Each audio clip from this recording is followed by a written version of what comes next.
Hey everyone, I am Christy Froge and I'm going to be your facilitator for the next 30 days as we take on a journey towards stewarding our spouses and our marriages well. I truly believe that the gifts that we have been given are gifts that should be treasured and taken care of responsibly, that they're gifts that have been entrusted to us, whether that be our finances, our bodies, our marriages. And so this month we're going to focus on the gift that our spouse is. And I know some days it doesn't feel like your spouse is a gift or that marriage is a gift. Some days it feels like it's really, really hard.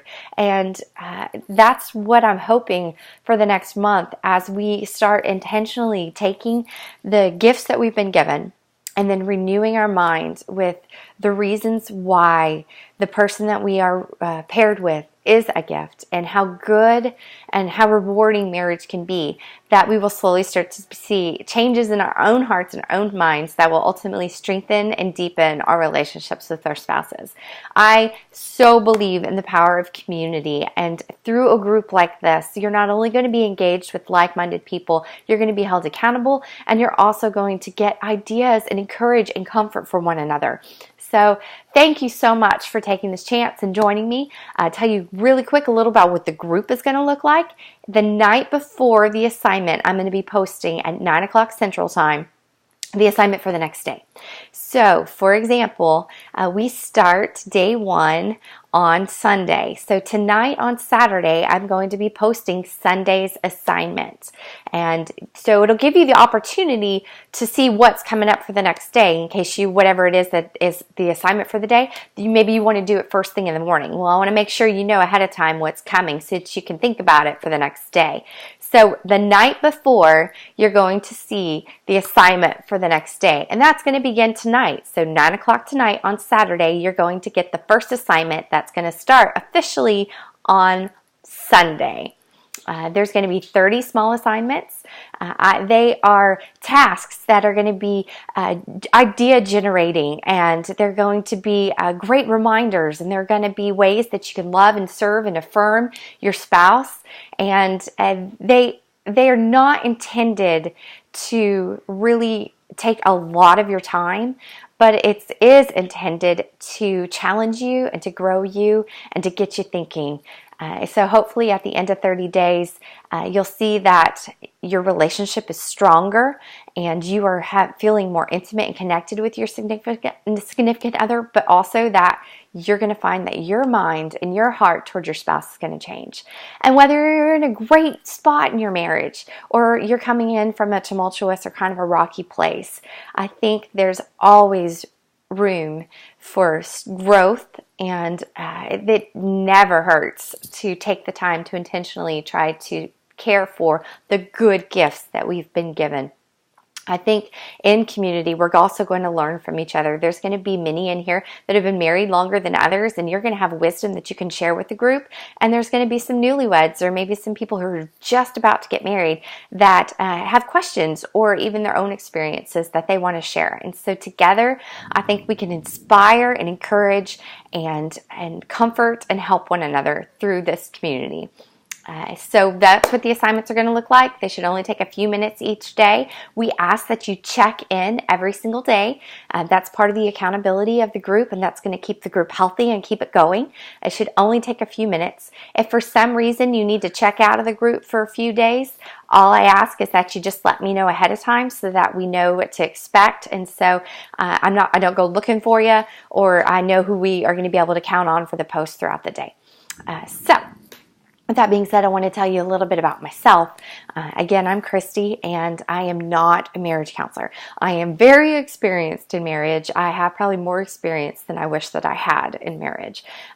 So I'm not here to teach you how to be married. I am not here to counsel you, but I do think that it is scriptural that we can take the experiences that we've had and the way that the Lord has comforted us and shown us and grown us, and that we can help take those experiences and use them to help help and to comfort others too.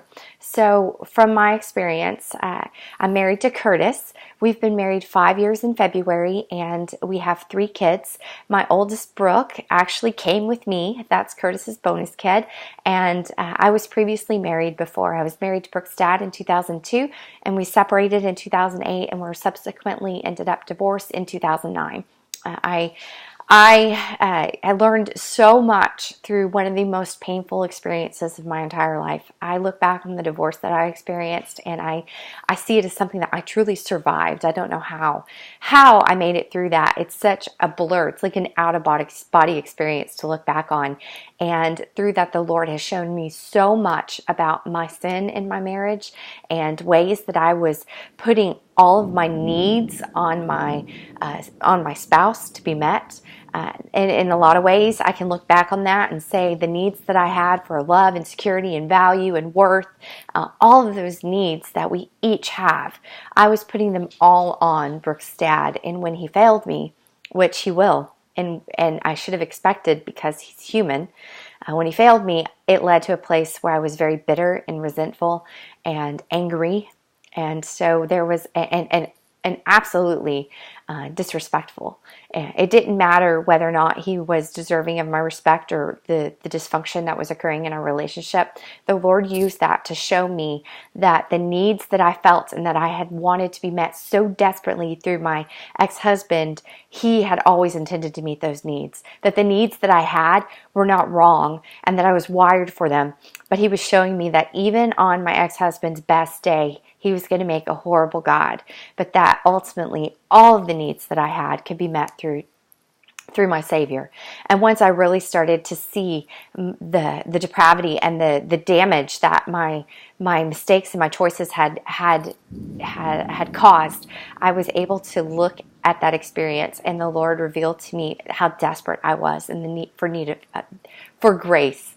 It's there that he showed me that there was nothing I could do to make up for what I'd done. For me, the grace moment that I experienced where I knew how desperate I was for a Savior occurred when I found myself in a pit after my divorce going, God, I've got nothing. I don't even know how to show you how sorry I am.